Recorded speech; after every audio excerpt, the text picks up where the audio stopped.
जय महाराज जी। आशुतोष महाराज जी के पावन चरणों में मेरा सादर दंडवत नमन।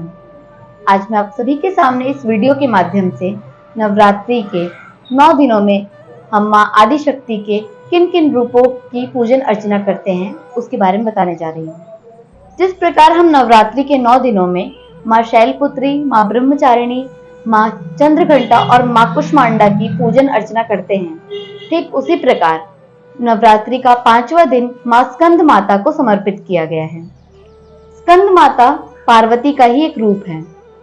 ऐसा कहा जाता है कि जब राक्षसों में एक राक्षस था जिसका नाम था तारकासुर, जब उसका आतंक चारों ओर बहुत जोरों शोरों से फैल रहा था, तब सभी देवताओं ने अपनी विनती भगवान शिव के सामने रखी। तारकासुर को यह वरदान था कि वह शिव के पुत्र के द्वारा ही मरेगा और उसे मृत्यु शिव के पुत्र के द्वारा ही प्राप्त होगी, परंतु यह असंभव था। जब मां पार्वती के साथ शिव का विवाह हुआ, उसके बाद मां की शक्तियों के द्वारा मां कार्तिकेय का जन्म हुआ। भगवान कार्तिकेय का ही दूसरा नाम स्कंद है।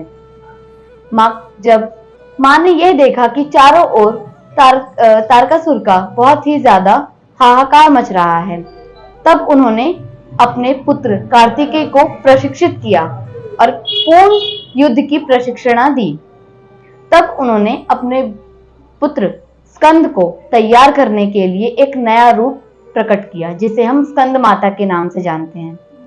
स्कंद माता ने अपने पुत्र को युद्ध रचने की और युद्ध में विजय होने की सभी प्रेरणाएं प्रदान की। अंत में तारकासुर का वध भगवान शिव के पुत्र कार्तिकेय यानी स्कंद के द्वारा किया गया। स्कंद माता का रूप एक रौद्र रूप है, जिसे हम ऐसा कहा जाता है कि जिसे हम यह भी मान सकते हैं कि माँ का एक विकराल रूप जो कि बहुत ही कम प्रकट होता है, उसे स्कंद माता का रूप कहा जाता है।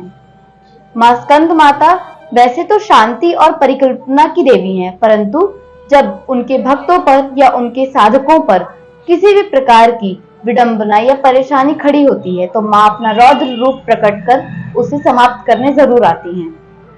माँ की 4 भुजाएं हैं, जिसमें वह अलग अलग प्रकार के शस्त्र धारण किए हुए हैं। जब स्कंद विजय हुए, तब माँ स्कंद माता ने अपना रूप साधारणता प्राप्त किया और तभी से माँ स्कंद माता की पूजन अर्चना करने लगे।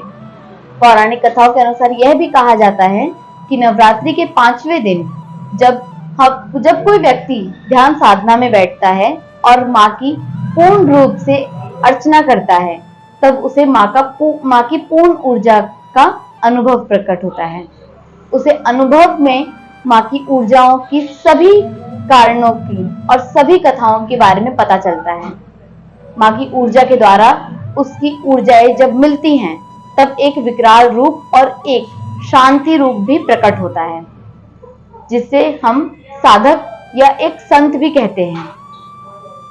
भगवान शिव के एक ग्रंथ के अनुसार ऐसा कहा गया है कि जब हम नवरात्रि में ध्यान साधना में बैठते हैं और हमारी ऊर्जा आज्ञा चक्र तक पहुंचती है, जिस समय हम ध्यान साधना में बैठते हैं, मान लीजिए हम नवरात्रि के 5वें दिन अगर ध्यान साधना में बैठे हैं, तो हमारी ऊर्जा जब आज्ञा चक्र तक पहुंचती है, तो माँ स्कंद माता हमें प्रेरणा देती हैं भगवान शिव के द्वारा आगे बढ़ने की, ताकि हम परमात्मा को प्राप्त कर सकें।